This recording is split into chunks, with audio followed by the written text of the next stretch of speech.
আসসালামু আলাইকুম। তো আশা করি শীতের ঠান্ডায় সবাই ভালো আছেন। তো আমি চা নিয়ে চলে আসছি আপনাদের মাঝে।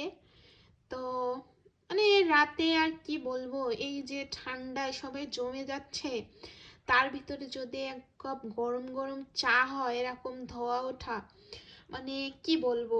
আর আপনাদের সাথে ঘোরাঘুরি কি শেয়ার করব আমি, দাঁড়ান একটু চা খেয়ে নিই। আহ, একদম প্রাণটা জোড়াই যাচ্ছে। কি যে বলবো, মানে এর মতো বাসায় বসে অথেন্টিক চা, সত্যি অনেক ভালো বানাইছি আমি চাটা। তো অথেন্টিক চা আর বাসায় কম্বলের ভিতরে পা রেখে গরম গরম, তো ধোয়া ওঠা গরম গরম চাটাও খেতে বেশ মজা।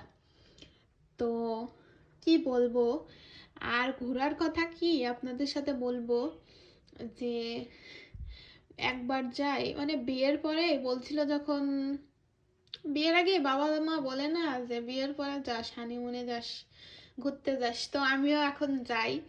একবার যাই ফেসবুকে, একবার যাই টিকটকে, একবার যাই ইউটিউবে, একবার যাই ইনস্টাগ্রামে। মানে কি বলবো, একটা অবস্থা হয়ে গেছে, কি বলবো, মানে ঘুরে ঘুরে মাতাল হয়ে যাচ্ছি। আর ভাল লাগতেছে না ঘোরাঘুরি। এবার একটু চা খাচ্ছি, মনটা ফ্রেশ লাগছে। তো